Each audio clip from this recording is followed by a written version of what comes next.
Come on. Come on. Yes, yes. I'm just letting this play out for a second, making sure that we're live. I do this every single time. Allow it to play out. Once again, big ups to MB14 for making the intro song right here live. We're on episode 25 of Beyond the Beats right here on Swissbeatbox. Give it up. Come on. So once again, thank you guys for tuning in. We are live and direct right here on Swissbeatbox's YouTube. Make sure you spread this video around, give it some thumbs up, put some comments in. I'm glad to see people already tuning in, and we're gonna have a fun show today. We're gonna have a fun show today. One more time, make some noise, give it up, give some energy. Let's get this thing going. All right, let's go. People are saying they're ready. Hershey's watching. Big up to you, Hershey. Looking forward. You just released a banger of a track. Make sure you check that out as well. People are watching. That's what I like to see. People are saying, let's go. They're excited to go and have the gentleman about to go introduce on the stage here on the live platform. Once again, episode 25, coming at you live and direct. Ladies and gentlemen, Scott Jackson, I'm your host. But today, we are having on a gentleman who is truly strange. Coming up, he represents for Russia. You know him as a few different names, but I'm going to go ahead and just give you a couple. He's representing for Inkie, his tag team with Outcheck. He's representing Beatbox, ladies and gentlemen. We have Yuri Abukov. All right. Yuri Abukov, a.k.a. Inkie, a.k.a. the Russian beatbox legend, coming at you live and direct. Give it up for Inkie as he comes on. Yo. Hello, guys. It's a big pleasure to be here. Yeah. Yeah, man. How you feeling? You're feeling good? Yeah, I'm excited. I'm excited to have you on too, brother, man. It's nice to see your face. Yeah. The same. It's during these times, it's nice to go and actually have the opportunity to go and, even through the internet, we work with what we have and get to go and talk to you, man. So, ladies and gentlemen, Inkie, come on. Yo. Strange guys here. And if you guys are watching the show at home, at any point in time, put some messages into the chat. We have some people that are going to be going through. My good friend, give it up, Ilya, running it right here live and direct. Heidfeld, he's going to be going through. So if you have any questions for Inkie, when we get to that section, he'll pick out the top questions, and I'll ask them live and direct right here. But let's get to it. Ladies and gentlemen, episode 25, Beyond the Beats, right here live on Swissbeatbox. I'm your host, Scott Jackson, with the main man, Inkie. Let's get this thing going. Esh.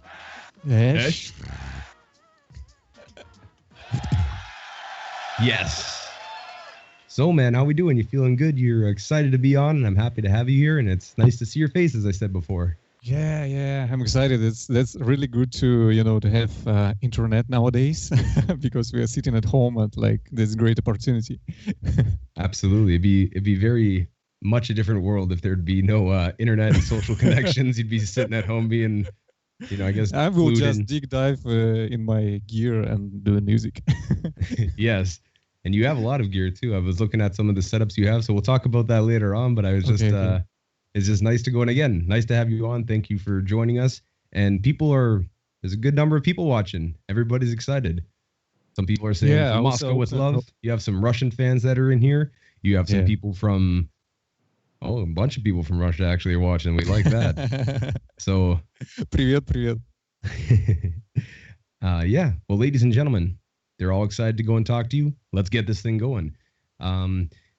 I usually try to find a nice quote that people say, but the one that always just gets for me that I liked what you just say, keep it strange, man. And I like that. That's your thought process towards beatboxing and your music production, and you keep it unique and interesting, because there's a lot of things that happen around the world that you go and watch, specifically when it comes to music stuff, and it's just kind of cookie cutter, what everybody's doing, what's the flavor of the month, but you do it original. You keep your stuff very original. Yeah, that's the point of keeping it strange. When you have this kind of image of yourself, actually it represents myself as true.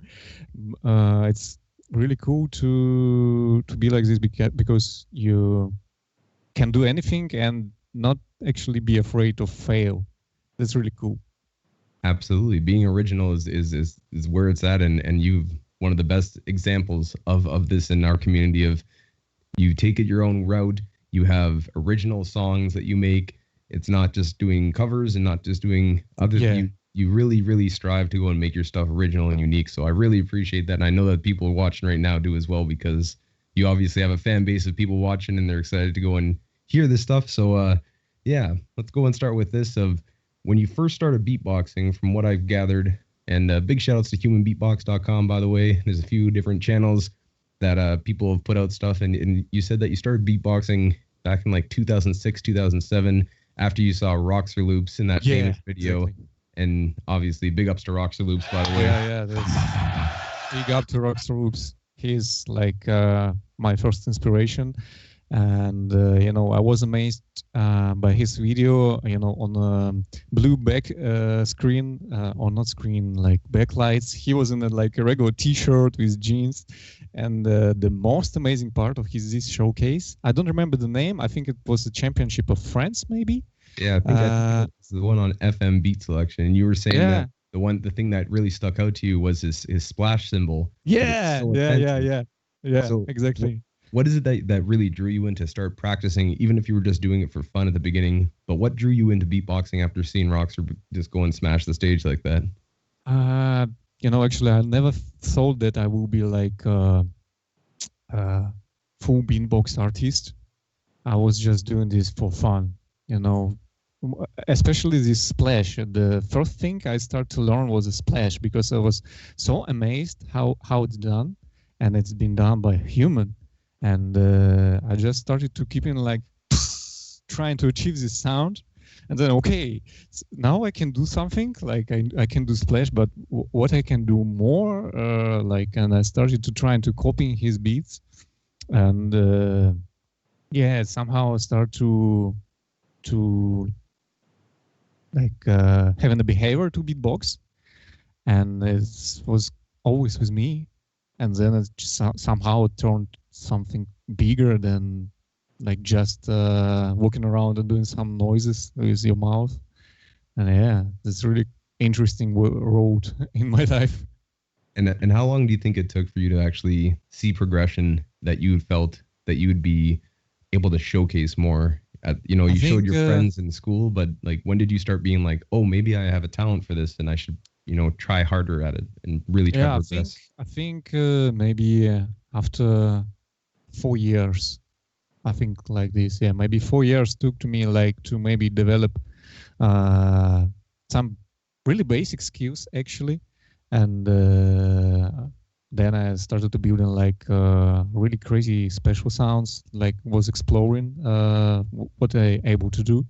And yes, maybe first performance I did was when I was beatboxing for 4 or 5 years. I don't remember exactly, and I don't remember exactly my first performance.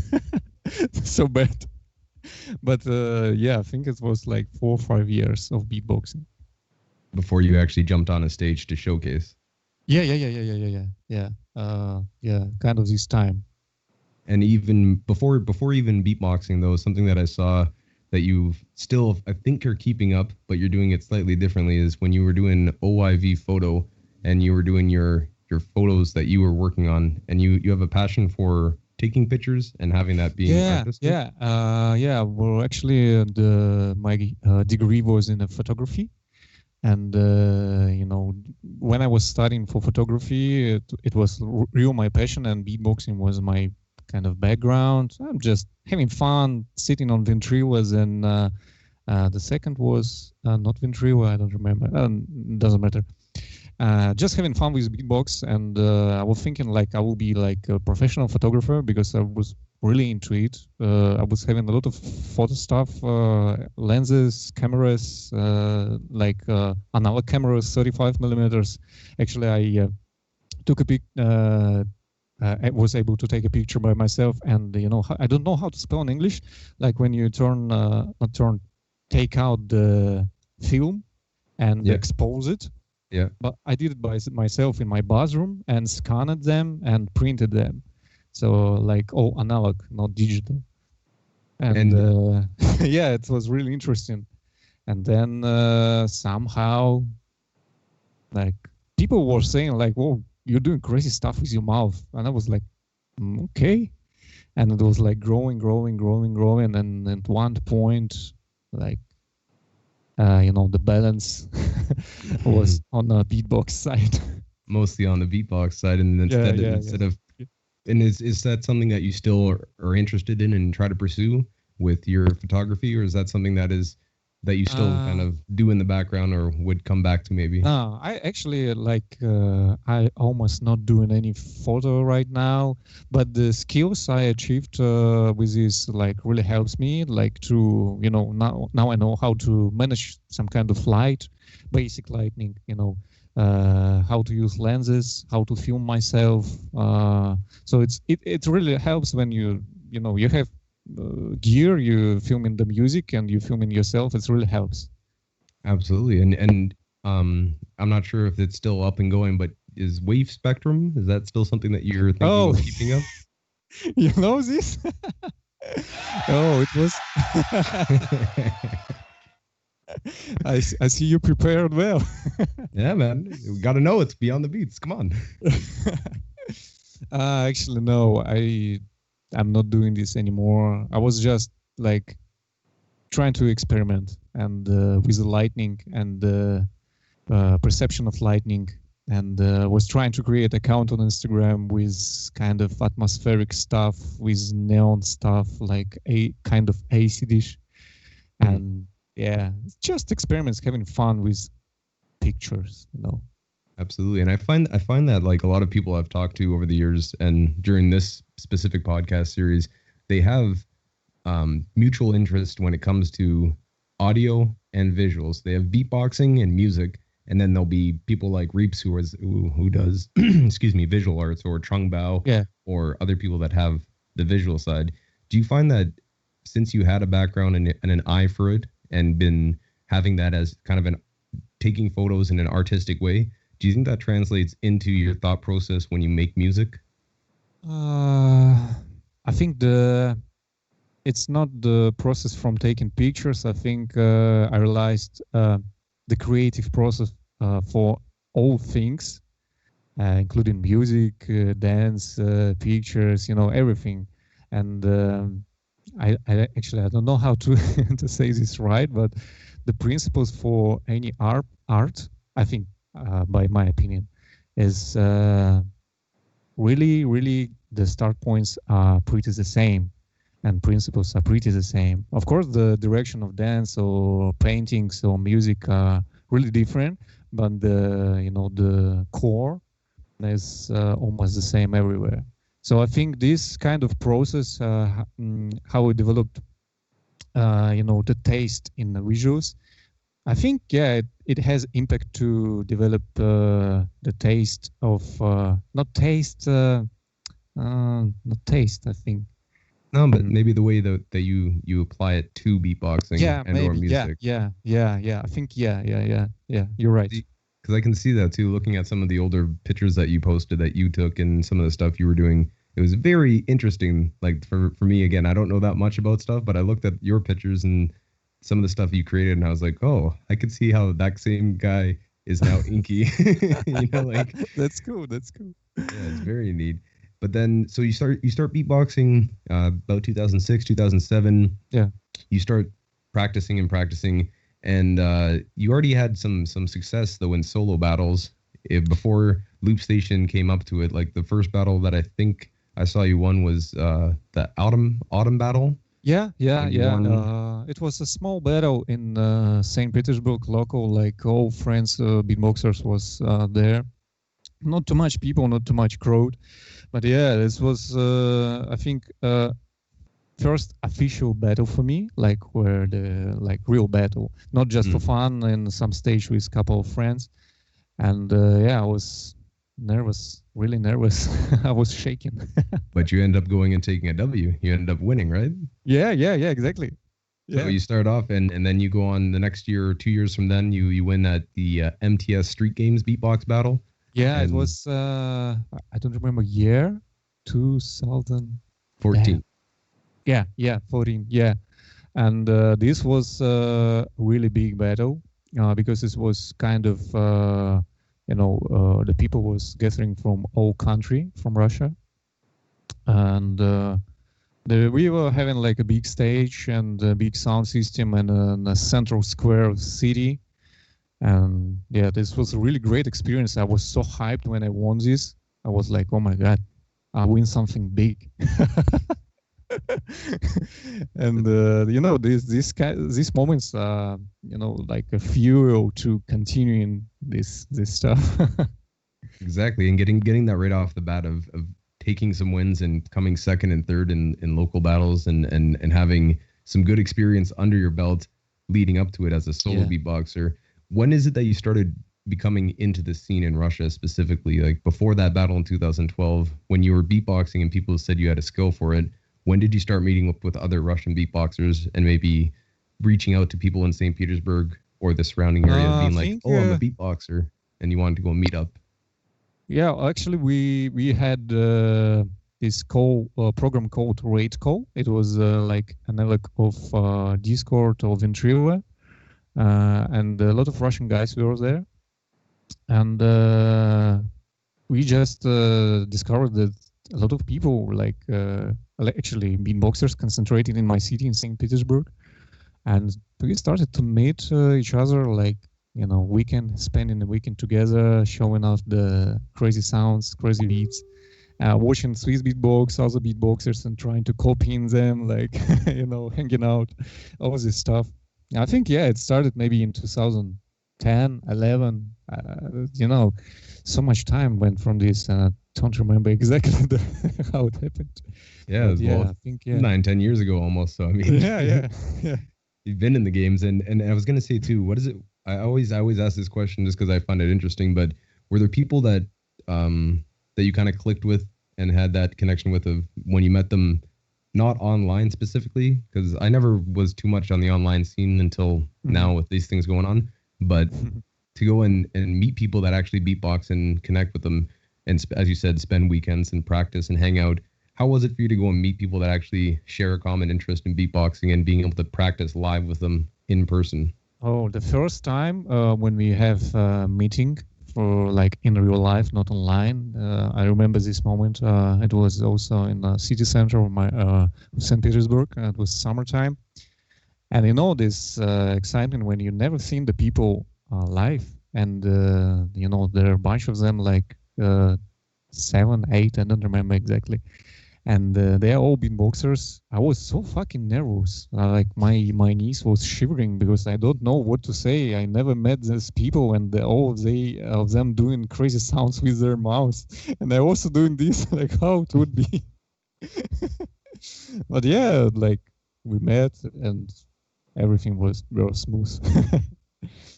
Yeah, usually I love that first meeting with new beatboxers. You walk up and it doesn't matter who they are. You just kind of like hear a thing. You just hear like in the background. Yeah. Who's making that sound? Exactly. I was like, they were jamming in a cycle, like sitting, waiting me and other guys, and I was coming to them and they sitting doing this, and I just came like and saying nothing. I just watched like they doing like circle jam, and. Okay, I need to join.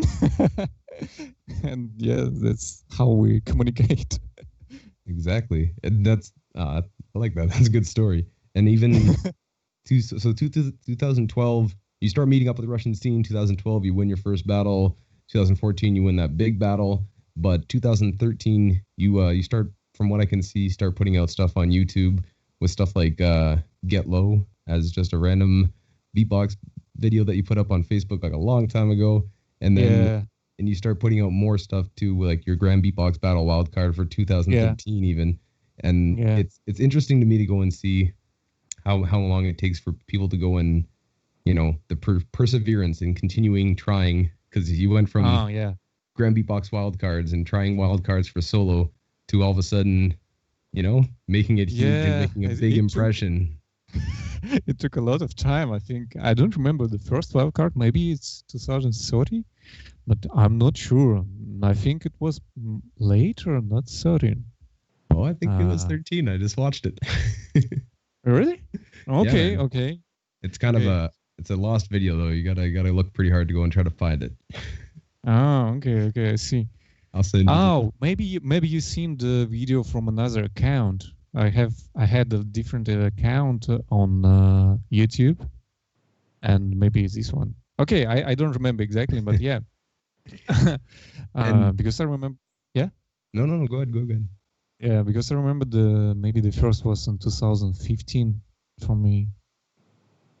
Okay, never mind. No, it's all good, man. But then I was gonna say too, you see Beardy Man doing Loopstation, and you said that was your inspiration to go and start looping. And when did you get your Loopstation? Because in 2014, the first video that I saw that I could find of you doing anything on the Loopstation was with the Magic Kalimba, and you were playing Kalimba and looping it with the beatbox as well. So that you already had a pretty good understanding by 2014. So when did you get an RC505 or any Loopstation? I think it was actually 2014. Yeah, I received the first Loopstation in 2014. I think. Yeah, I don't remember. I think it was on my birthday, maybe. Not sure. So it's kind of possibly in November 2014, but I'm not sure. So yeah, it's like 2014. But right off the bat, you seem to have a knack for it, because even with when you were playing basically kalimba is that finger piano instrument essentially, right? So, but even your very first video that I saw, you already had structure to it. You already had kind of an opening to it before you drop a beat into it. So like you already had a pretty good talent just right off the bat for it. And I can say that the first actually it's the background of my love with music, because before I started to do photography, I was okay. I will start from beginning. I think when I was 14 years old or 13, I discovered Fruity Loops. And was playing around on my PC like 5 hours a day. I don't know. I was just having fun. I was having no idea what I'm doing, because, when I was 14, and which year was like 2003, maybe. Yeah, kind of. And there was no YouTube, no tutorials, like nothing. And I was like just clicking the interface of Fruity Loops and trying to achieve some kind of sound. And during this process, I learned some kind of basic skills, which always were with me. And maybe when I turn 18, I asked my father to buy me CDJ turntables. It was a Pioneer CMix 3000 and DJ mixer Vestex VMC 002. Very, very basic, but was actually cool. And I was thinking like maybe I will be a DJ. And I played in some parties like techno stuff, like minimal techno, because I was really in this period in love with the minimal techno stuff. And it was a cool times. So right off the bat. And coming to this point, like all of this knowledge of music production, kind of music production, because this was like for fun, Actually, I think it helps me to understand how to work with RC505 much faster, and to learn the basics. Because I already was familiar how to press buttons fast to achieve the sound and cutting the frequencies on the mixer. So it was like pretty familiar to me. And yeah, this kind of thing helped me and continuing to help me like to do the music with Loopstation, and I'm continuing to do music like just in a computer. So yeah. Yeah, and one thing also I was going to ask is I want to get into is the technical side of stuff with your setup, because seemingly you have that original knowledge you say of playing with Fruity Loops and not having an idea and just learning by doing, and then playing with the CDJ and learning by doing, and then you come to having it paired with beatboxing, so loop stations, your Helix, your more and more stuff that you're getting. What the one that you have most recently is what, a Mod U or Duo something X. Like that? Yeah. Mod Duo X. Mod Duo X. Yeah. But so how do like where do you keep your ears open, or where do you look up new products and stuff and give you the idea of how to pair it? Because your Helix Line 6 Helix is specifically made for guitars, but you paired that into it because it can change your sound so drastically, and then you're going to go and pair it with this machine and this machine. So when did you start figuring out you can go and pair Loopstation with other things? Because I think one of them was the Korg Electribe Korg. Not Electribe. I were having like Korg micro sampler, actually Enemy right now using it, and some beatboxers are also not too much, but yeah, using this. There's ability to record your sound and like spread on the keyboard. But specifically just with all technologies now, right? So you have a Loopstation as your base because that's kind of a prerequisite in most competitions of using the RC505. Now they allow you to have another instrument and or device used it. So what is it that keeps you trying to be cutting edge and trying to find out if I use this machine or this is a new machine I can try? Yeah, no, that's really interesting because when I first recorded the wildcard to GBB 2019, where you're allowed to use a second device, that's actually the first GBB, and our recording on the wildcard with Voice Live Touch Helicon, and somehow I found this Helix Line 6 Helix on the internet. I don't remember. Maybe I saw some videos on the NAM. It's like a show of gear which are rolling each year, and the newest gear is showing there. And I was starting to searching like any example where the people using this with voice, not with guitar. But there was nothing. I found only one video when the guy was just doing like in the mic and tweaking delay, and it was kind of cool, but it didn't know like whole picture or how it works with with voice. And thankfully I found the Helix on a magazine on a shop. It was on I was able to try it.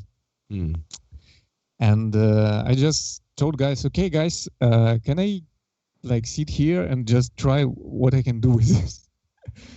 And they watching me. I have no guitar, like what I'm able to do. And I want to plug microphone there. They're like, okay. And then I put headphones and sitting in the middle of this store and like for 1 hour, and everybody around me like watching like what's happening there. Even the managers of this like store like, okay, this is so weird. But I was like, okay, I need to check all effects it has. And I was just scrolling parameters, effects, combining them, and I spent like 1 hour or maybe 1 hour and a half, and was okay, I need this. Because I really understood that abilities are really crazy, like really crazy. And I think I still not using this for 100%, like really, because if you go really deep dive in this, it's really crazy. For example, you can connect 4 inputs there. You can connect 4 beatboxers in this machine and apply effect to each of them. So like I was having a crazy idea with my friends beatboxers to replace Loopstation with beatboxers and just connect them into Helix. And like all right. So, yeah. I like this. So yeah, kind of this stuff. So yeah, you're able to do this on the Helix. So yeah, it's really crazy. And then I learned actually a lot from Helix, how the effects could be chained each together and how they could be applied like in between. And yeah, then I was starting to thinking like I need more. And keep on building the setup. Yeah, exactly. I need more. Then I decided, okay, I need to something which could like sample me. Like I want to sample my voice. Like I'm thinking on one note, and I will like able to spread this on the keyboard. I will having the Korg micro sampler, but yeah, I sold it because it's pretty good and pretty, you know, there's pros and cons on this device. Mm. So yeah, I decided to sell it and bought a Helicon Voice Live, not Voice Live, Perform VE. It's like a small box, and you're able to connect the keyboard to it and like play again. But I decided not to use a keyboard. I decided to use the launch pad because there's a lot of cool, you know, different modes of playing, and there's a lot, much more variations of, you know, of the sounds. So yeah, it's complicated and really cool to you know, it's like you have in a car in the garage and you always like doing something with it, Just tinkering away, trying to go and make it go a little faster, maybe get a little more pickup, you know. I agree with you. Yeah, And but also, how do you when you see an instrument or a machine specifically made for guitar, or let's say it's made for another instrument, not made for the voice, and you can try to go and make it work with the voice, how do you find it as being user friendly, essentially for live performances? And have there been problems with machines that you've used where you try to go and use them live and it makes it hard because it doesn't maybe sync up immediately, or there's issues with latency? Actually it's all about workflow, because in all you know, music production in with gear and on a computer is about workflow. So for example, I developed my own system, how I you know, placing stuff on Helix, for example, labeling, coloring, which button doing, you know, something. For example, always on Helix, I have the one blank snapshot, which are doing nothing, because if I want to turn something off, I need to you know, bypass this. And I always in any my bank, I have this one button which are bypassing everything. And with this kind of little tweaks, you develop in your, you know, workflow how to use gear. And also on the Loopstation, I have like presets which are, you know, like my default presets for me when I'm trying to open a new empty, you know, project. And I'm just click load my default preset, which like for example on A, I'll have turned on filter, on B, chorus, on C, reverb, and I like this. Bam, save this, and every time I'm turn the new blank project, I just load this, and okay, I know the exactly settings, and I don't need to think like, oh, this should be like that, like that, like that. I'm just okay. I haven't all set it up, and let's go to experiments.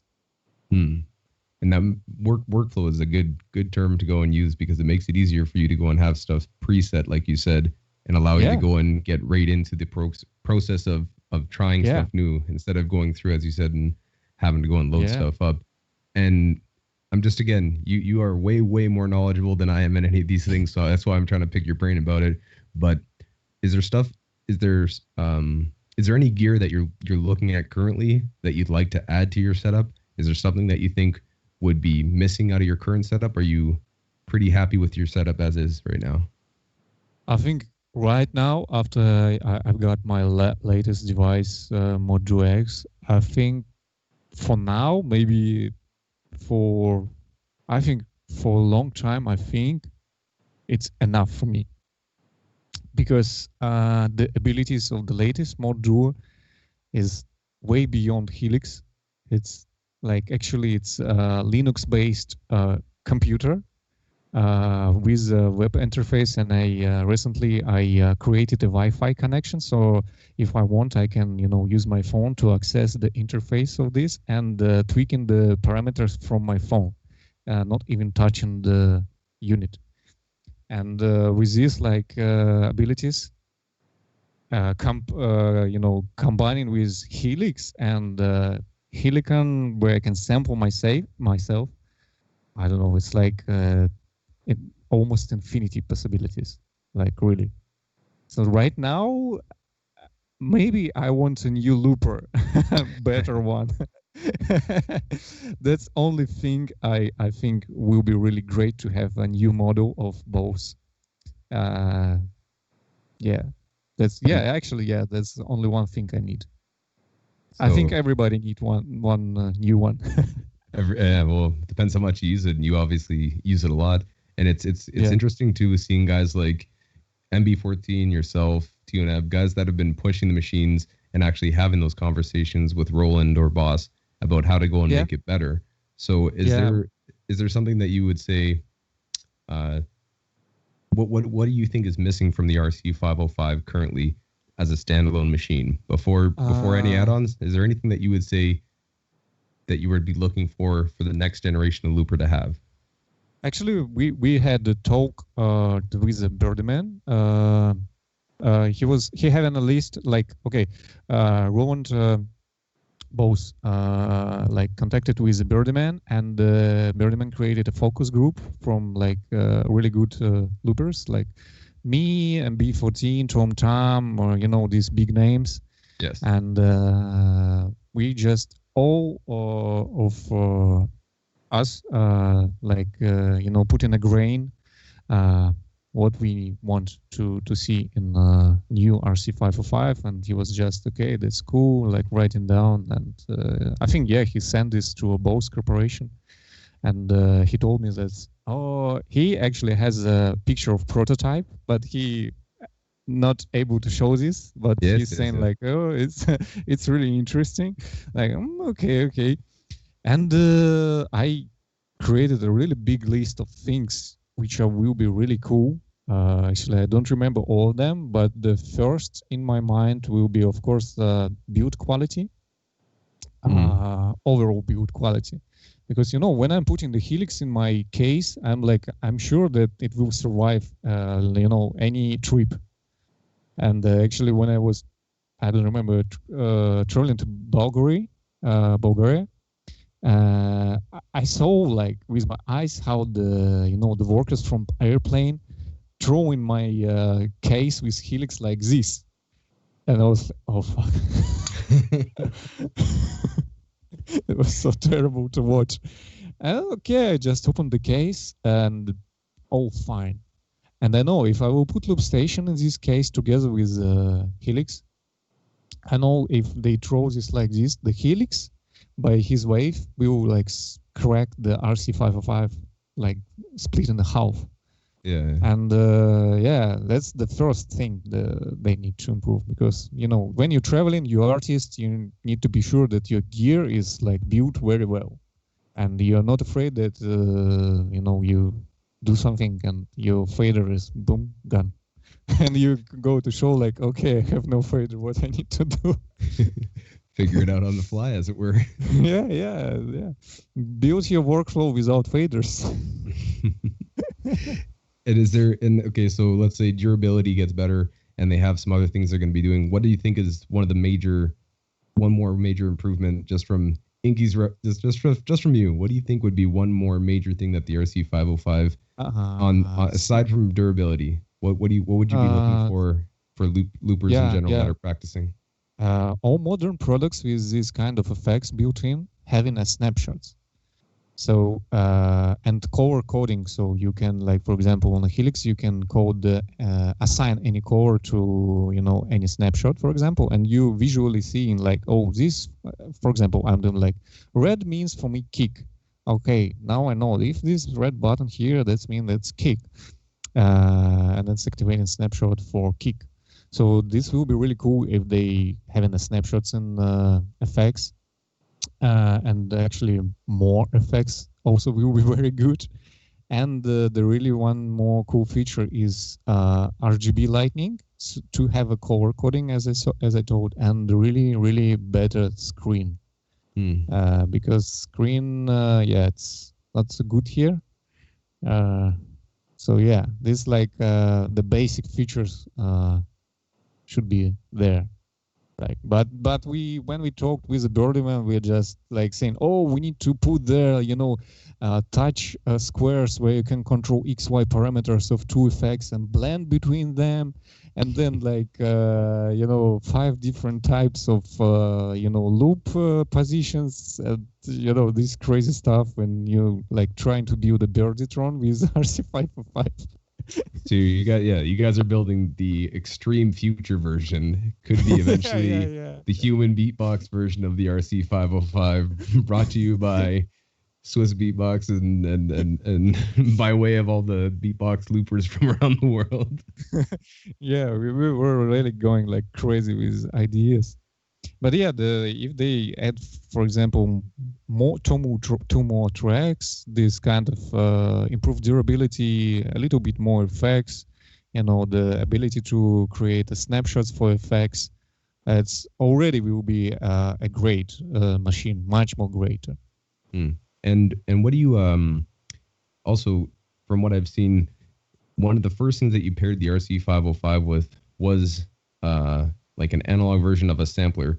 I could see that had the track. It was like about this big, I think, just from videos. It was gray. It was like 0012 was the product. Oh, I know. You with this big wheel to control the volume? Yes. Yeah, I know this. And sorry, you wanted to ask about this, or you just? No, I was trying to ask of what was that like? Was that the first thing that you paired with the RC505? What was one of the first? I'm trying to figure out what did you originally pair? What machine did you pair with the RC505 to start this process? The first one I connected the synthesizer. It was Teenage Engineering OP1, and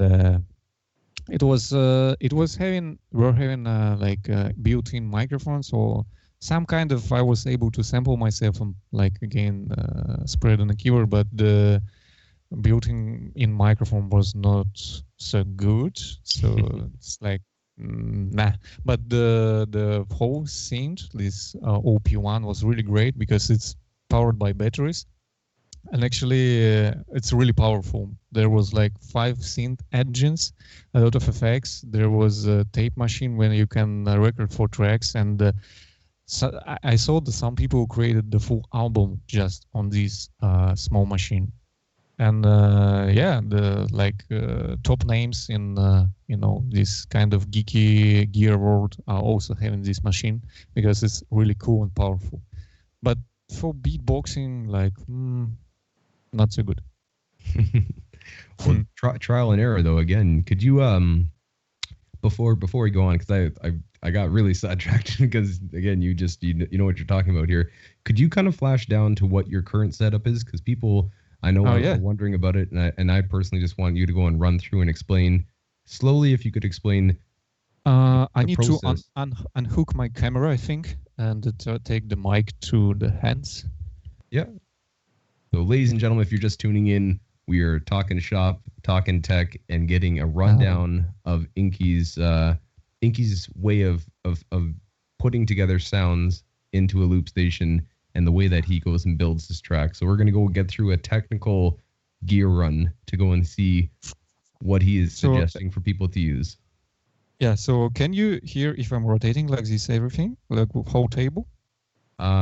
You can right now you're on the RC505, your mod and your machine, I believe, Novation. If you just it's Launchpad. So okay, I will fix this. So this can you see? Yeah, you can see. So this Launchpad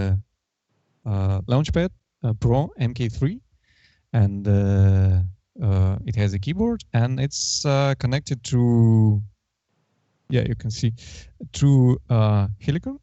So for example, I can turn off sampling right now and say I did this, and I'm just playing the Launchpad right now. So it's has in like my voice, and the signal goes from here. Yeah, you can see from here to Mod Duo. And right now it's doing nothing. And from Mod Duo, it goes to Helix, like this. For example, if I will combine this sampled voice with this kind of reverb.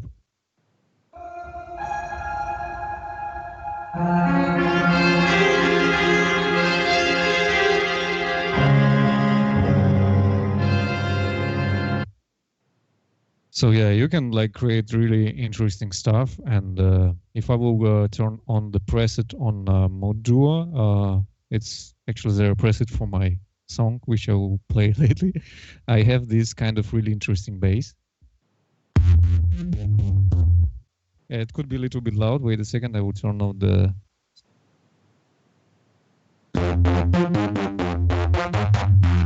Jeez. So yeah, it sounds already not like human. It sounds like real synth. So this like the processing in Mod Duo, and yeah, it all comes to RC505, where I can do looping. Yeah. Okay, I like it. So yeah, this kind of chain which I'm using right now, and yeah, and the cool feature about yeah, you can see, yeah, Launchpad, that it has a built-in sequencer, and I can play sequences of my voice. My voice. I will mute myself for now. Okay.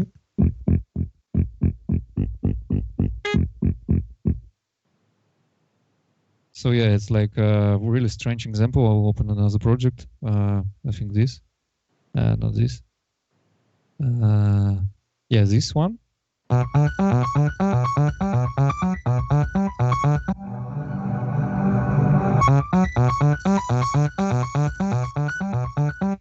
And yeah, I can create the sequences from these melodies and just play them after I record myself. And I'm using this in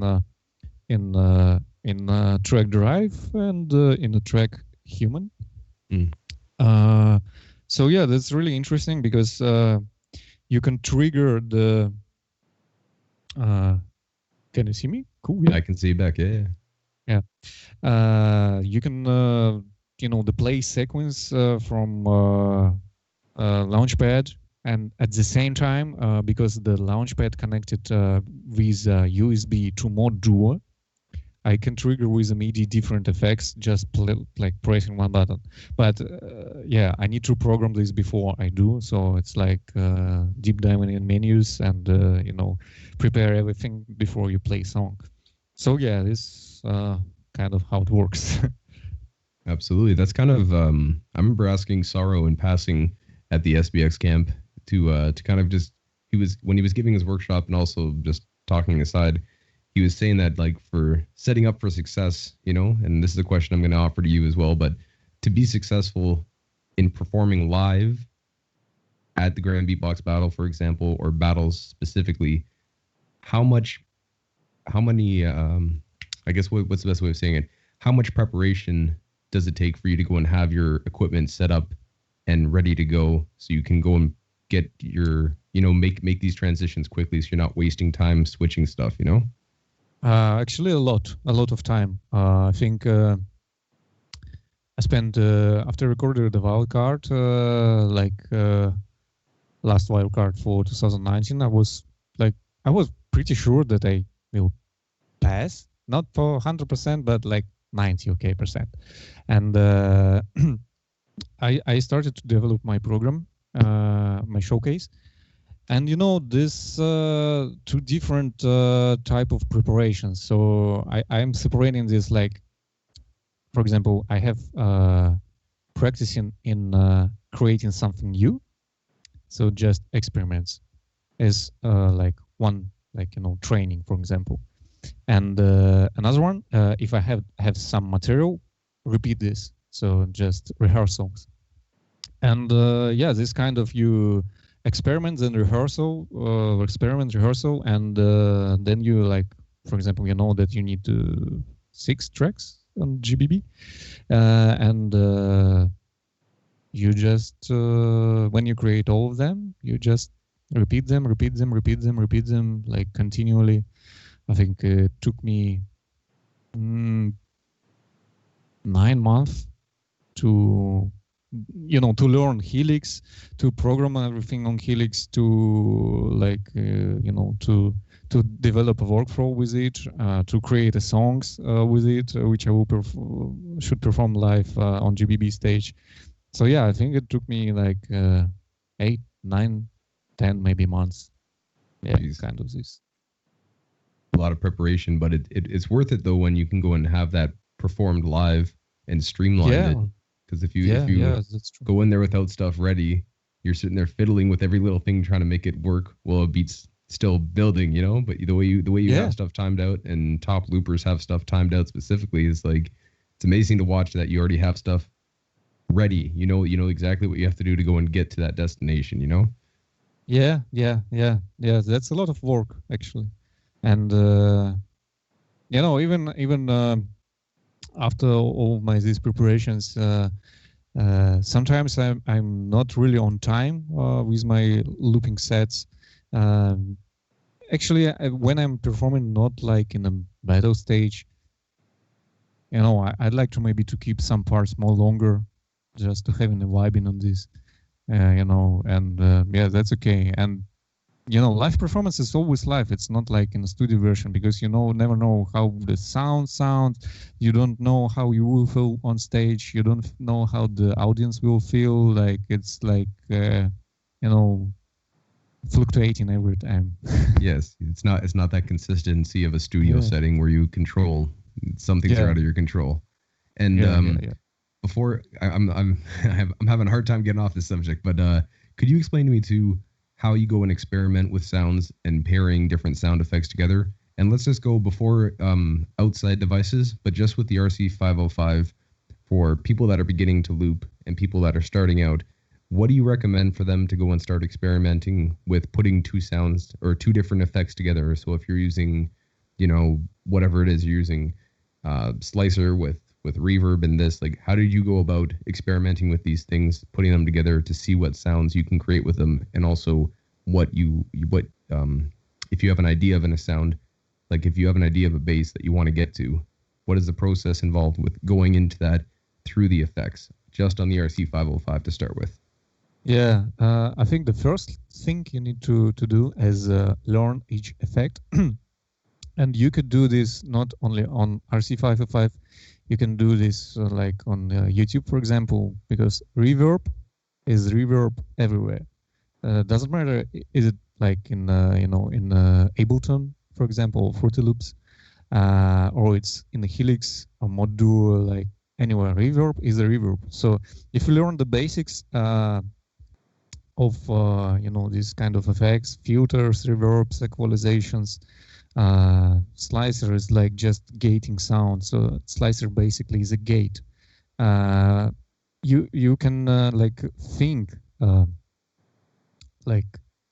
example, if you're hearing some kind of bass line, you can you deconstruct this. For example, okay, if I'm listening to this music and I'm hearing this bass line, for example, from Noise, yeah, but it's crazy Noise.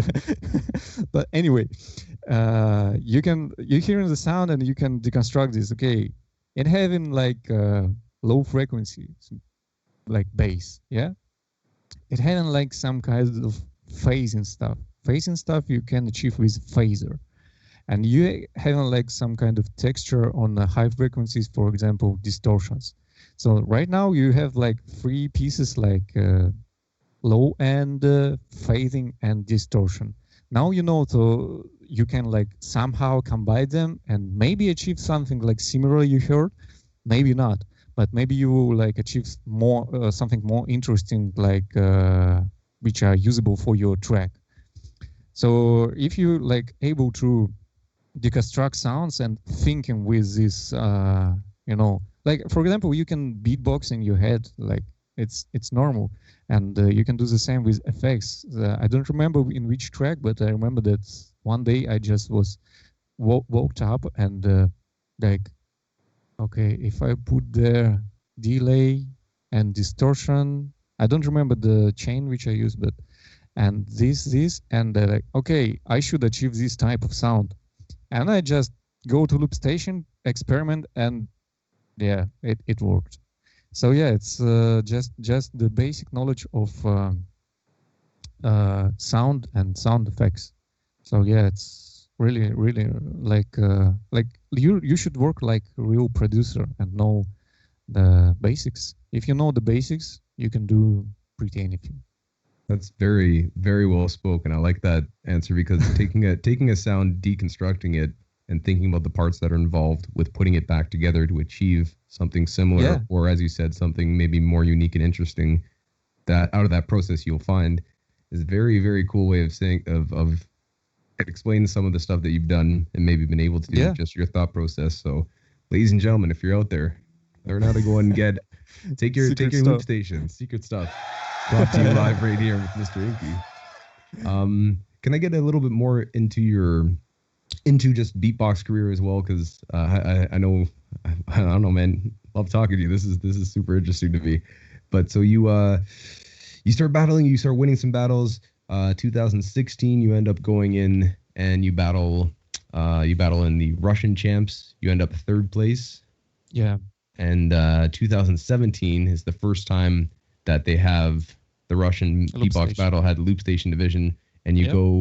you end up taking first place. You're the first ever Russian live Loopstation champion, and that was against the finalist was Danya. Yeah.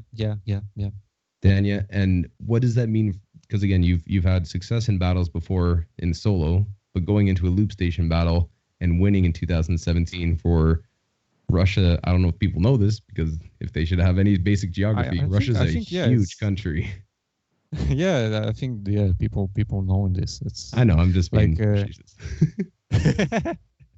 But I'm saying, what does that mean to you to become national champ in Russia at what you've decided to go and do, and be able to go and then in 2018 attend and represent at the world champs? yeah. Actually, it was my plan. Like I was knowing that like maybe it sounds really how would say it selfish. No, like very. I was trusting myself. Yeah. And I was thinking like, okay, I will take a first place at Russian champs, then I will go to world champs, and then I will go to GBB. That was my plan, and yeah, somehow it worked out, and so yeah, I was excited, but I was like, okay, I achieved this.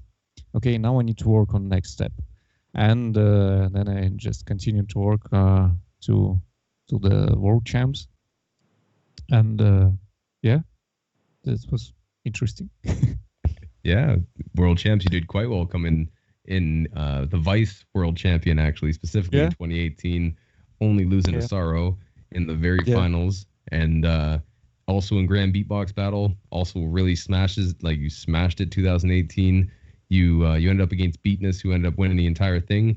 But yeah, still, your second round legendary, super crazy, and talked about up there with that 2H round for solo. And yeah, again, yeah, you've continued having a high level of success and taking second even at something like the Florida multi-universe or multiverse battle. yeah, Big shouts to you, Ned, yeah, once again. But you've had a lot of success in your battling career in Loopstation specifically and solo before that.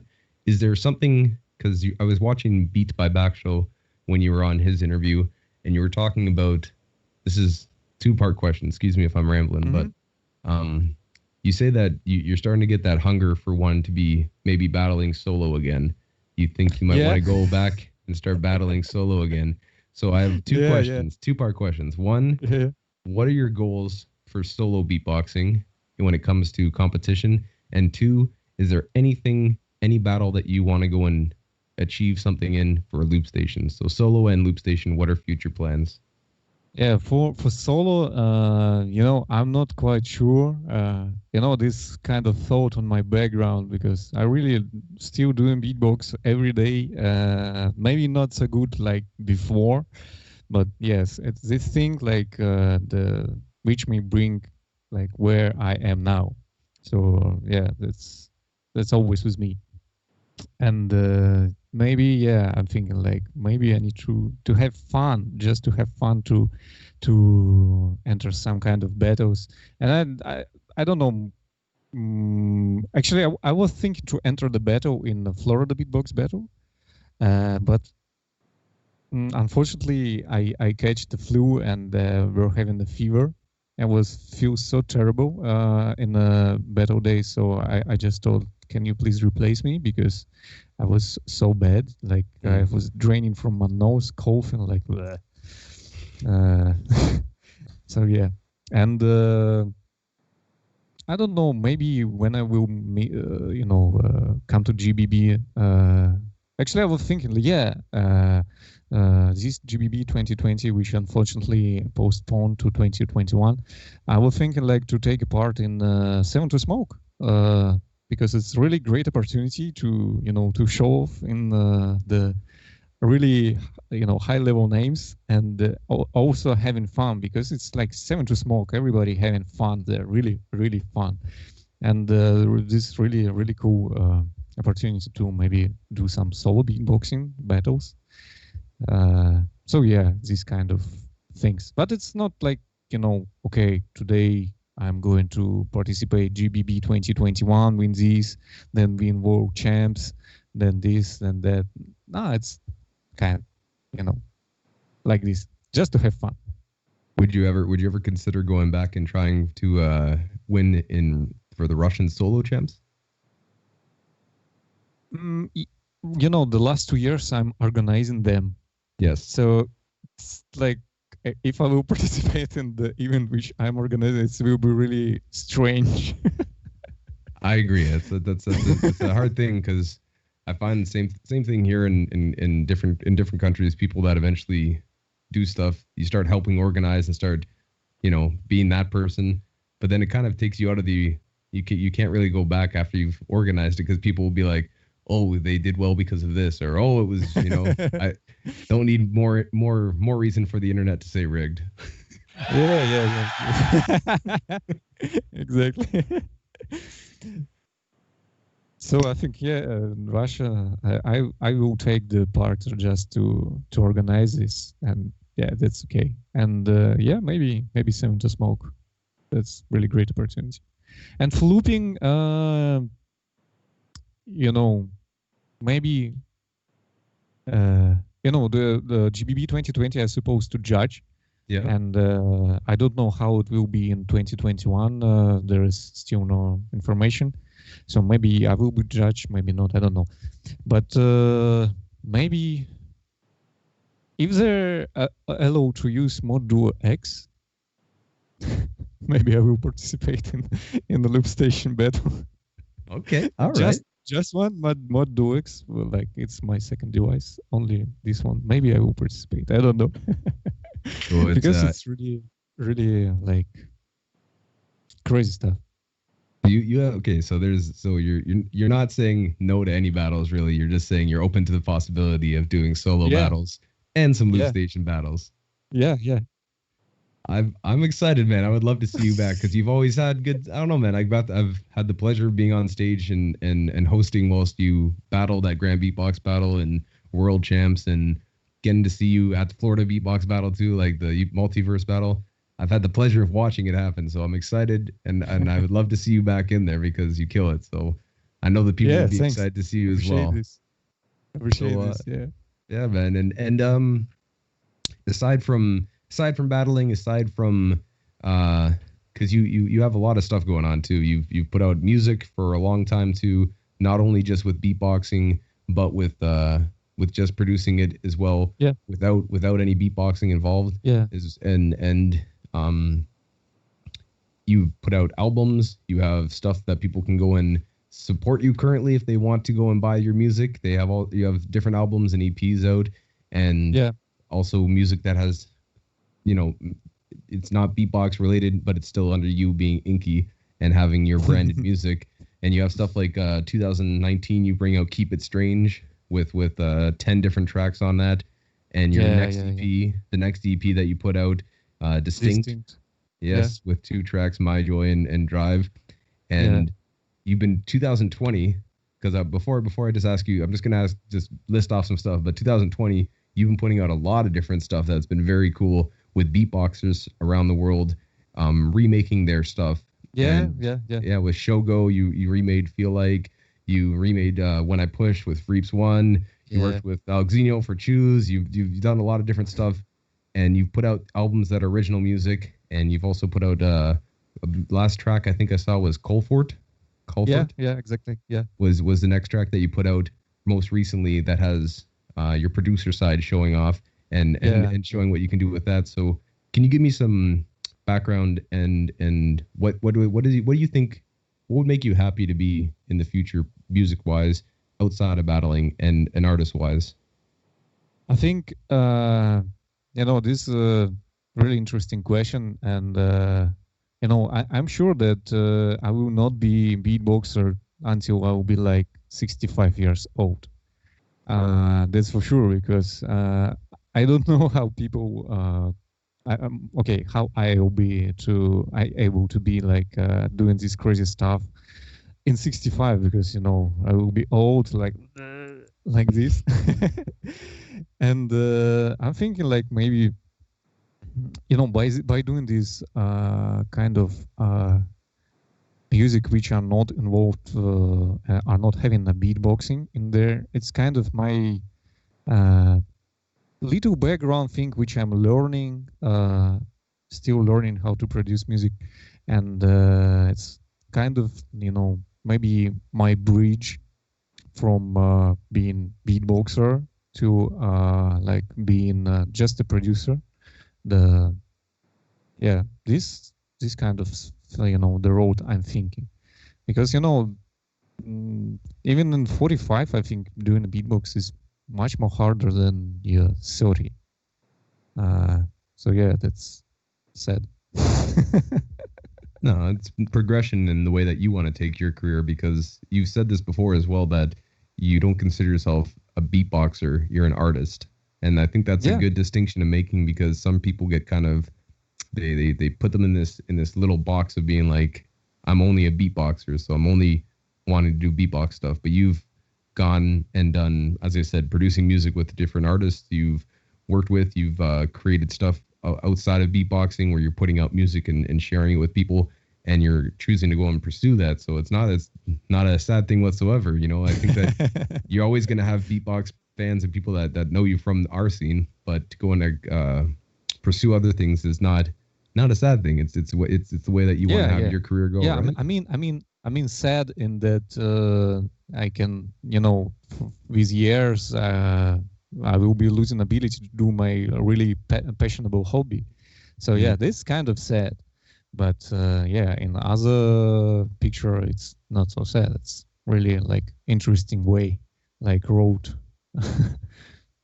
And you also again, you can see it too with some of your earlier stuff that you were putting out in 2015, and like Gong from Chicken, where you put out a song where it's just making tracks with Pots of Vet. Look it up. It's out there, people. You got to look hard. And you did songs with a bunch of toys from kids from a toy store. Yeah.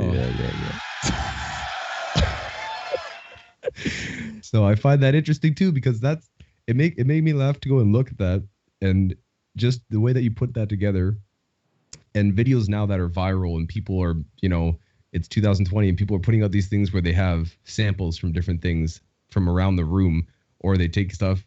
You've done that before, but they were doing it now, and they just made the video with it as well. I think the first who applied these techniques was Pink Floyd, because Pink Floyd already used this in their recordings. It was like 1965, 1970. So it's not new. I just mean that you already had that on your plate, and you're already doing it, and mean like Pink Floyd's Pink Floyd, but Gong from Chicken is Gong from Chicken. Oh yeah. Oh man.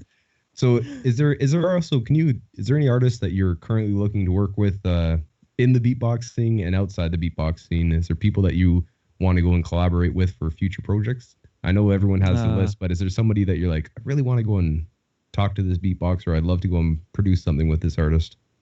Right now, sorry, MB14, but MB13, MB14's little brother. Right now, he doesn't know this yet, but I'm doing the remake on his routine. I will not say which one, but yeah, I'm working on this. And so yeah, the next one will be MB14.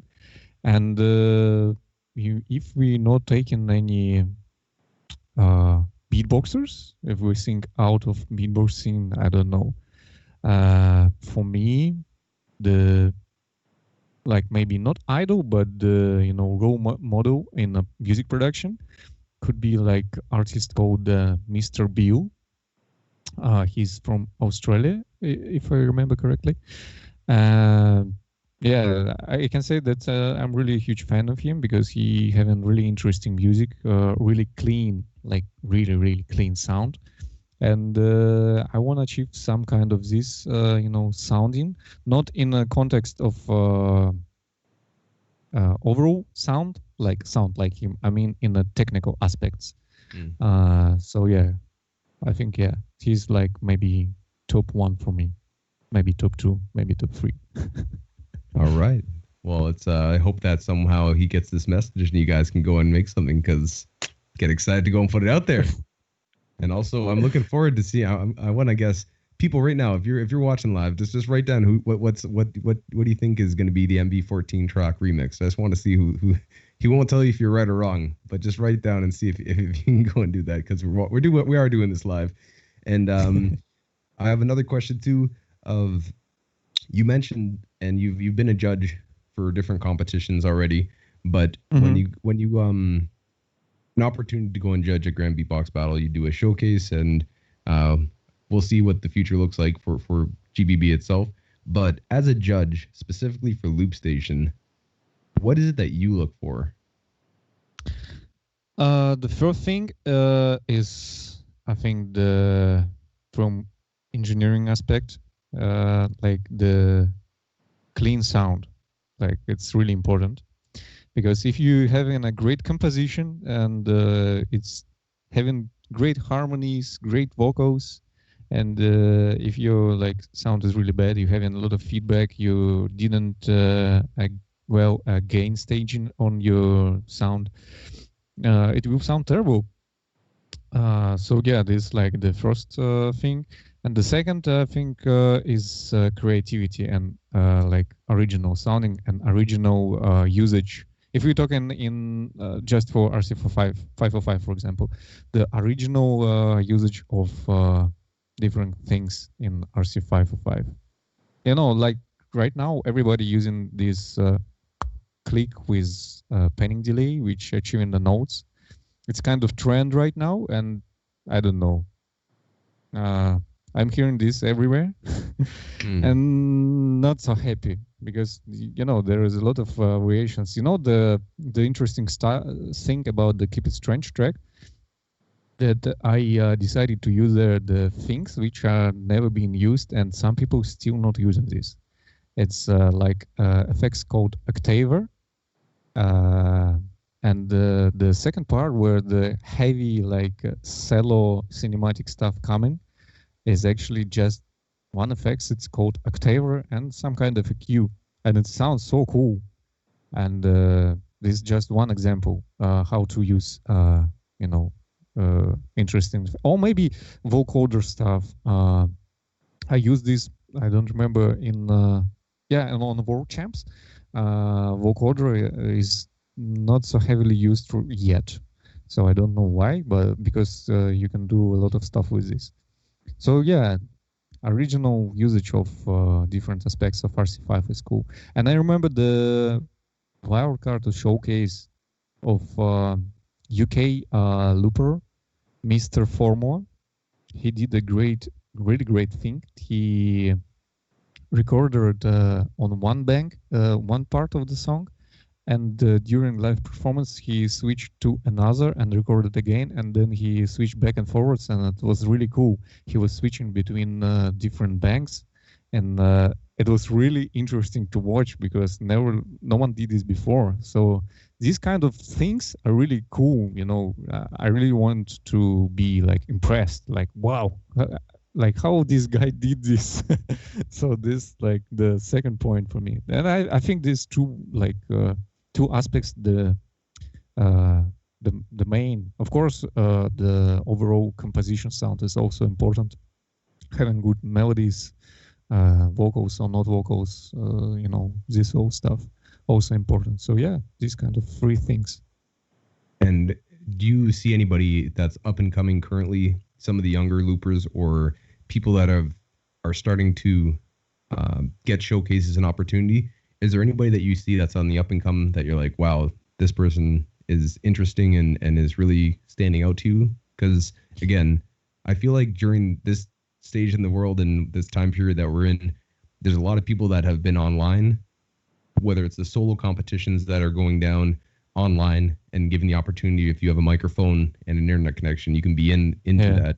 So there's a lot of online beatboxers that are getting some showcase and shine. So do you see anybody that's new in the Loopstation world that's doing really unique things that you maybe didn't see before?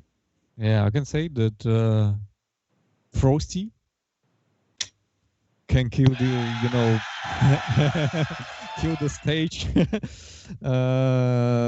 KBA, I heard him recently on Baltic Coast Beatbox Battle. Who else? I don't remember. Maybe Dice from Korea. He also using Helix. He also sounds great. It's hard to remember all of them. But since people started to using second devices, Helix, Boss GT 1000, Christoph, also cool. Yes, guys, dope. Since people started to use the second devices, the abilities expanded so much, and now we can see like that at some point there is almost no limitations, and we can see the development of really great artists right now. So a lot of them. This is just I told the example of like few of them, but there's really a lot of them. Yeah, it's been crazy. I've been loving watching again the online battles that have been happening and getting exposed to new people and being like, I've never seen that person, even if I've seen them in a solo light.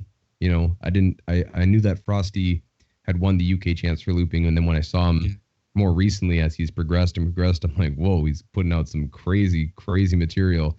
And then seeing just people naturally get more time with it, as you said, and have the opportunity to go and use the second device, and maybe something that no one else thought of, pairing that with it. You're gonna have some interesting things coming up. So I'm excited. Yeah, exactly. And what do you think is the future of loop done in such a way that you think that there'll be people that are going to be mainstream, quote unquote, relatively mainstream artists that are going to have that crossover ability? Do you see that happening in our Loopstation world, or do you think it's going to be still stuck in this niche beatboxing from what people often put it in? And I think that's wrong. I think music is music, and I think that beatboxing is music, and I said that multiple times, but that's something that always kind of once you mention it. Sorry, go ahead. For people who are like audience, usually beatboxing is much more like a party trick, and they like sometimes not considering this as music, but that's music. And from this perspective, looping is much more like giving ability to audience to listen like a track. So I think like it's blending, looping is blending. I think the future is like we'll just pick up like top 16 loopers from wildcards and give them like 15 20 minutes each showcase, not judging, just raving. I like that. I like that idea. Make that in St. Petersburg. Let's make that not even a battle, just the Loopstation showcase. Yeah, Loopstation Rave. Loopstation Rave. You heard it here first. Oh, man. I'm looking forward to the future, man. There's going to be a lot of great stuff coming out. But, yeah, there's a lot more to talk about. But I'm going to go and switch it up right now. Right now, we want to get into a section called Rapid Fire. Rapid fire questions. Okay? Oh, okay. So I'm going to ask you some rapid fire questions, and I want you to answer them without thinking about it too much. Just give me your first answer that comes to your mind, okay? Okay, I will try. After this, we'll be doing some questions from my friend Papuni. Has a few questions for you, and then we're going to get a few questions from the audience that have been watching. Cool. So just people that are watching right now, before we do rapid fire and questions from Paponi, if you have any questions, I've already been given a list, but if you have any questions right now, type them into the chat, and this is your opportunity to ask a question for Mr. Inkie. But right now, rapid fire. Ladies and gentlemen, rapid fire with Inkie, Beyond the Beats, episode 25. Okay. First, who is your current favorite solo beatboxer? Dilo. Current favorite tag team? Wolfgang. Current favorite Loopstation artist? Frosty. Current favorite crew? Barry One. Current favorite sound?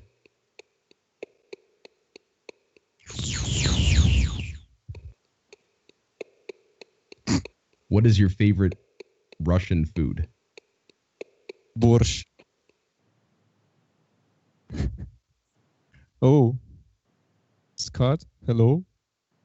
А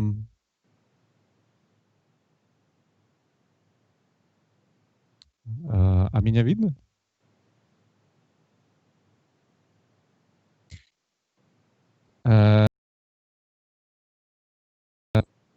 Okay, he's back. I'm not able to hear you. You can't hear me? Oh, yeah? Yeah, now good. So, where was I? Ladies and gentlemen, favorite Russian food. Favorite Russian food. You said borscht. My apologies. Sometimes the technology just cuts out. So, when technology fails, featuring Scott Jackson. Next up, what is your favorite Sega Genesis game? Contra Hard Corps. Who is your go-to Mortal Kombat character? Liu Kang. Mario or Sonic? Mario. Good. Oh, you're stuttering. I'm stuttering? Yeah. Okay, now good. Good. Okay. Technology fails again. Last but not least, favorite video game that if you still play? Half-Life. Rapid fire. That was rapid fire questions, ladies and gentlemen. Thank you very much. Again, excuse my technologically impaired computer that decided to go and cut out. But right now we're going to get into questions from my friend Papuni. My friend Papuni has a few questions for you. My friend Papuni. My friend Papuni has a few questions for you. Okay. He asked you first and foremost, will you continue to organize the Russian beatbox champs, because he believes the level in Russia is super high. When he was there with Swissbeatbox, they were all shocked at the level. So will you continue to organize the Russian champs? Yeah, of course. But yeah, during this situation right now, it's yeah. Yes. But yeah.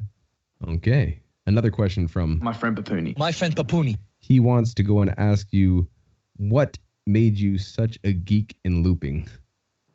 Made me such a geek in looping? Yeah, it's his words. We kind of talked about it a little bit, but he wants to know that exact terminology. Why?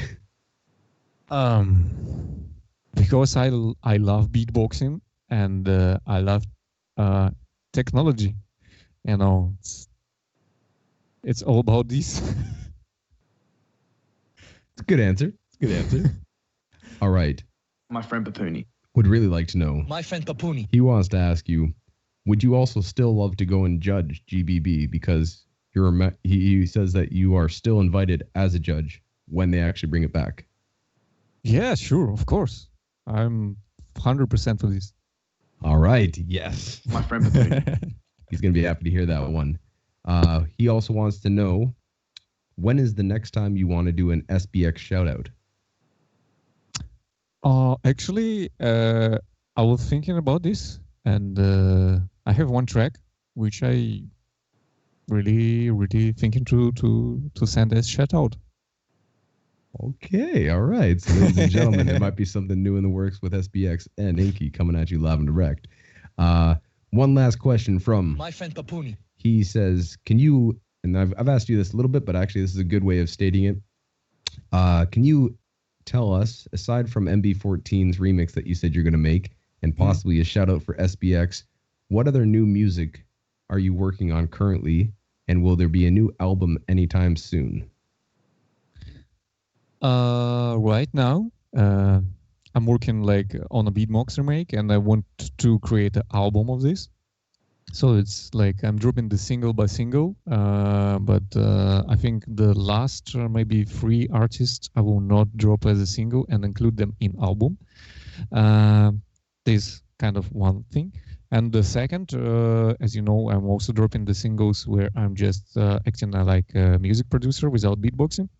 And it's pretty the same principle. I will like drop maybe 6-7 singles, and the other I will keep and drop in album. So yeah, it's pretty a lot of work, I could say, because when you're doing a beatbox remake, oh my god, there's so much work to do, because you need to take, you know, these kind of fast beats, slow them down to try to find the sound which correlate to his sound, and you know the patterns. It's much more harder than you just having fun when you're producing the regular music without remaking from scratch, because you don't need to think on the background, is it like you know, correlate with the original song. So yeah, it's really hard process, but yeah, it's cool. I will continue doing this. All right, so ladies and gentlemen, once again, new music coming out as producer, new beatbox routines coming out, eyebrows raising up and down, remakes with beatboxers, and I've seen them a lot too. You've been putting out some great tutorials for people that want to learn some advanced stuff and some basic stuff, but also some advanced stuff on the RC505 and Loopstation and different devices. So make sure that you guys right now go on, check out Inkie, check him out on Instagram, check him out on Facebook, check him out on YouTube, subscribe, support his channel, buy his music, and pump that stuff in whatever country you are, because good music. Ladies and gentlemen. Yeah, thanks. These are questions from our lovely audience that have been watching with us. So the first question is, would Inkie mind being an anime character? Like just anime character, or like Hey, I'm just reading what they asked. This is a question of, would you want to be an anime character? why not? Like, okay. All right. Another question is, what is your favorite food to eat? Doesn't matter if it's Russian or not, but what is your favorite food? The favorite one is scrambled eggs with salty pickles and ketchup. I might have to go and make me some of that after this. Sounds delightful. Another question is, where did the name Inkie come from? Oh, it's actually from my childhood, like when I was, I don't remember, 11, 12, 10. I was like to draw, and we have like a small, like kind of graffiti crew, like in the 5th grade, 7th grade, I don't remember exactly. And yeah, it's kind of ink, yeah, and Inkie. And I didn't change this since like these years. That's okay. I saw some of those original, though. I think like something you posted from a long time ago where you wrote ink and it was written in characters. So maybe. But ladies and gentlemen, that's where the name comes from. The original, 5th grade graffiti crew running wild. Another question. me see here. Can you describe the current scene, the current Russian beatbox scene before all this stuff that's happened? Let's just say, what do you think of the current Russian beatbox scene and describe it for people? I can say that here is a lot of really, really technical and really original guys. Because as Andreas told that he was shocked because when they arrived, they're like, okay. I remember this phrase, like they thought, oh, okay, we like in France. This here, guys, is so crazy. All of them, we like in France because in France, all guys like a top, beatboxers, like concentration of top beatboxers are really big. And here's pretty the same. And yeah, that's huge. I can say that like maybe showcases, not so often. I can say maybe like people much more into online chatting, like having online battles. But yeah, overall the like level is really, really high, and with really, really heavy sounds. I don't know why. I was like witnessing that, observing, like I don't know why, but a lot of Russian-speaking beatboxers are really, really loud, like crazy loud. I don't know why is this. Maybe this is because of language. Might have something to do with it. But I even remember like when meeting some of the first Russian beatboxers I think I met were like Vakhtang and that guy's he's loud. Crazy. He's loud and the energy is crazy. So yeah. What? How does actually Taras Stanin? If you will listen him, he's like crazy level of loudness and compression of sound. He's really cool at this. So yeah. Ladies and gentlemen, they ask you, is there any genres besides okay. Is there any genre besides strange that you like to beatbox, like doing house or dubstep? If we consider a tempo, if we like beatboxing or looping? I'm just reading the questions, man. I think it's okay. You choose what answer you want to give.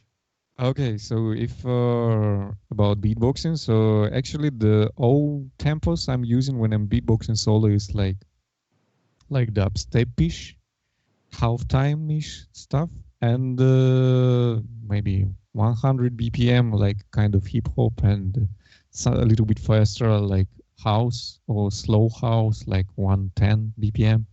So yeah, if we talking about the solo beatbox.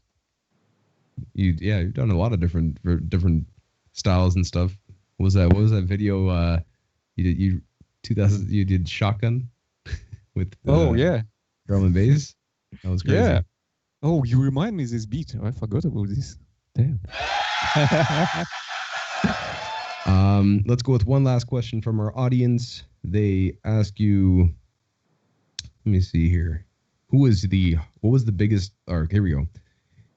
Who was your toughest opponent and your favorite opponent in Grand Beatbox Battle? So who was the toughest opponent that you've had in GBB, and who was your favorite one to battle?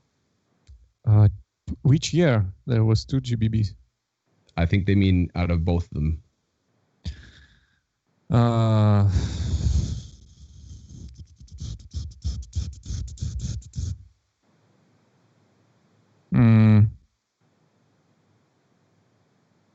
I think can you repeat, please? Who was your toughest opponent in Grand Beatbox Battle, and who was your favorite that you've had to battle? Favorite, I think So. And toughest GBB. Yeah, I think Beatness. Beatness is crazy. Super crazy. Yeah. All right. Well, ladies and gentlemen, those are questions from the audience. Big up to Ilya for going and finding those through and sending me the best questions that you have. So thank you guys for watching and enjoying this. But we've talked about your career, talked about your projects that you've been working on, upcoming projects, battling, got some of your knowledge into how you produce tracks and the stuff that the process that you go through and different devices that you're using currently, and get a little look down on your setup and just get into your mind a little bit. But something that people have been asking the entire time is they want you to go and showcase a beatbox. So do you have it in you to give us a showcase of whatever you feel like? Because I see you have your setup. You also have a one mic. You can make a decision because people are saying that they want it right now. They want to go and watch it. Okay, we could do something. Yeah, that's even good. even this guy. Here we go. Yeah, I will rotate camera a little bit so you.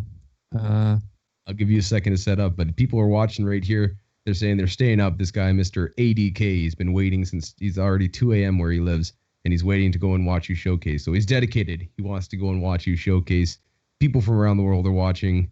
Ladies and gentlemen, right here, live and direct, Beyond the Beats, episode 25. We've been talking with this gentleman right here, Inkie, representing Russia. He's going to go and show you what he does. I think it's about that time. I'm giving him another second. You good to go? Yeah. Ladies and gentlemen, coming at you live and direct, Beyond the Beats, we got Inkie in the place to be. Let's go and see what he does. I say the 3, y'all say the 2 and the 1 in 3.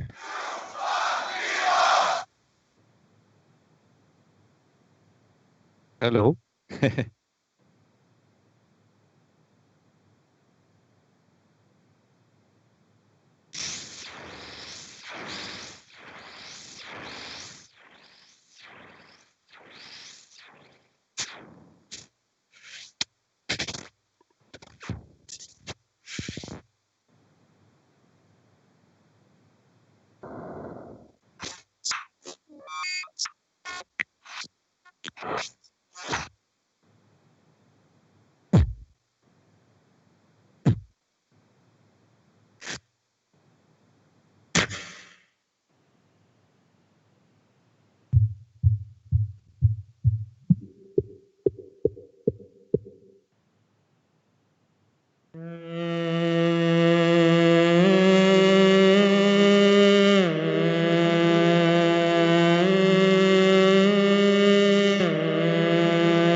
Okay, I'll just continue.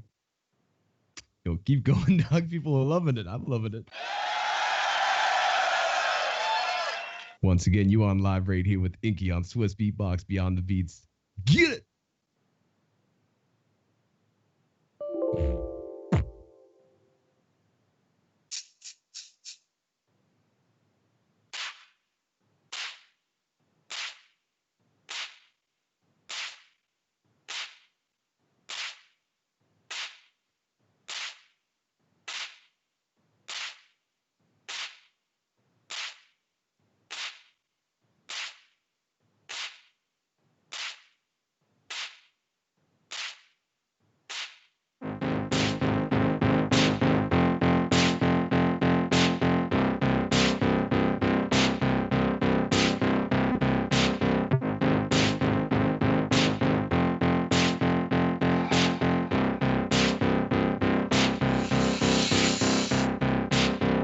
Sadness, oh my joy, oh my sadness, oh my joy.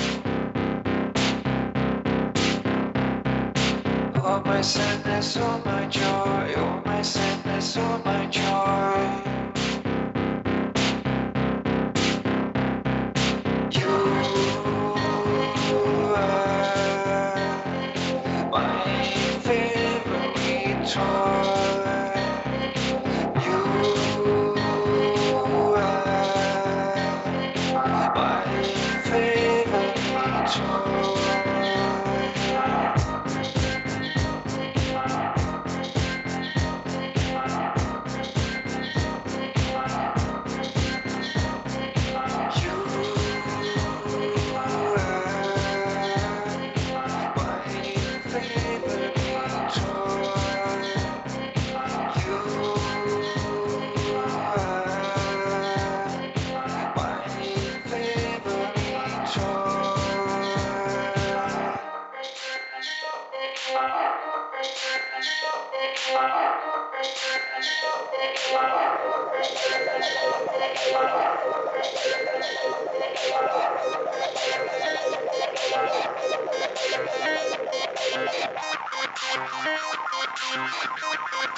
Oh my joy,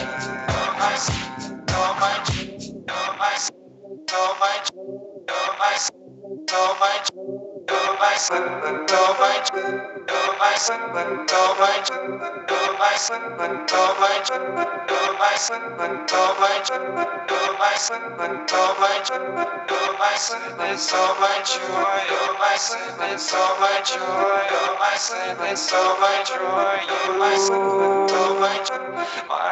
favorite toy.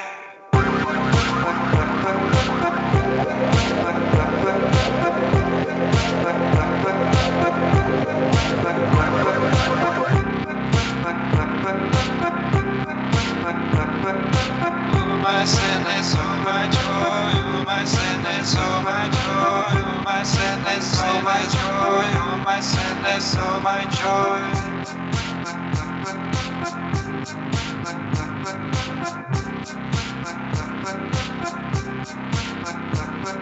You are my favorite toy. You my favorite toy.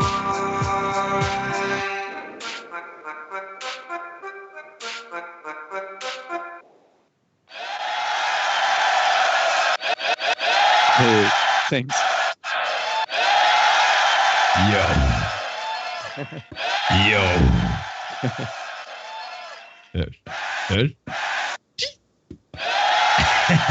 Yo, slapping it up right now. You got something else for us? What are you saying? Does the crowd want it? Let's go.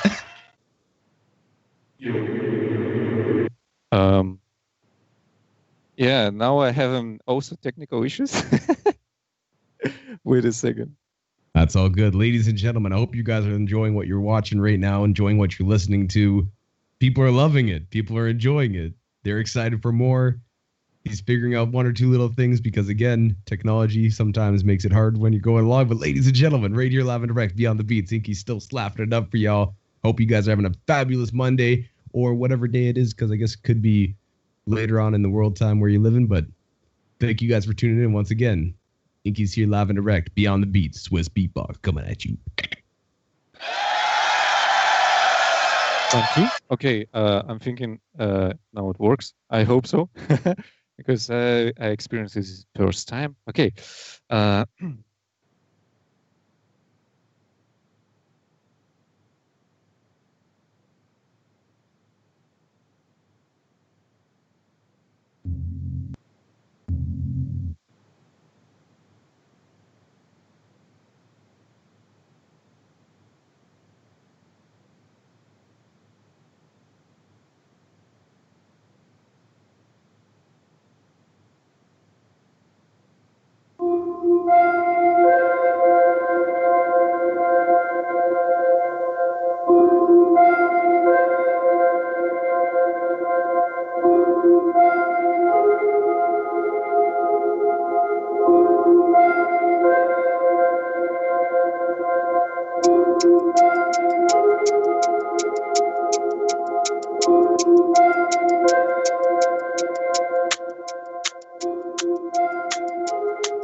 Yo.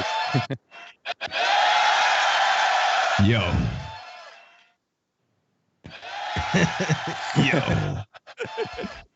Killer. So killer. Yeah, thanks. Thank you so much.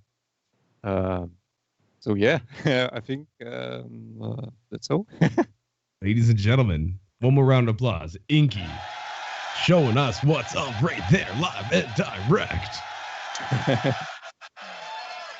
So, my friend, before we sign off, I want to go and say thanks, man. Thank you for being here. Thank you for performing. Thanks for talking to me. And seriously, just I'm happy to see your face, and I can't wait to go see you in person live again and see what you're creating, new stuff that you're going to be bringing to the beatbox scene. And I'm very excited to go and see what the future has for you yourself. You're really going to push the boundaries, man. I'm excited to go and see where you're going. Thank you so much. Appreciate the words.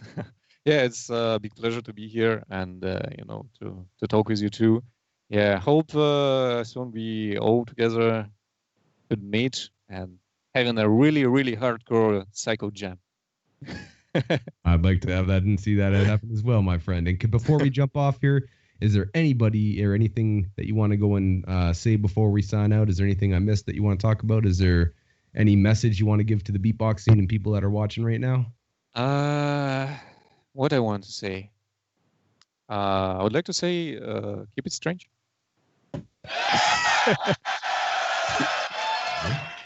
Ladies and gentlemen, right here live and direct, episode 25. With the main man representing for Russia, keeping it strange right here live and direct on Swissbeatbox, Inkie. Make sure that you guys go check him out on YouTube, Facebook, Instagram. Check out his Spotify, buy his music, support him so that he can continue putting out some great product and great content for us. And ladies and gentlemen, straight up, keep it strange. Keep it strange, ladies and gents. But with that, I'm your boy Scott Jackson, Beyond the Beats. We'll be back next week with another episode. Thank you guys for tuning in. Spread this video around. Tell us who else you want to go and see on Beyond the Beats. Tell us more about why you love beatboxing. We just put out a compilation of some of the best freestyles from episode 1 to 10. And we're already on 25. So this thing's going to keep on going. And one more time, big shout outs to Inkie. Big shout out to the Swissbeatbox crew and to Scott Jackson. Big up. I appreciate that, brother. But with that, ladies and gentlemen, enjoy the rest of your day. Whatever you're doing, stay safe, stay happy, keep beatboxing, and that all else, keep it strange. And with that, I say good evening to you, and that's time.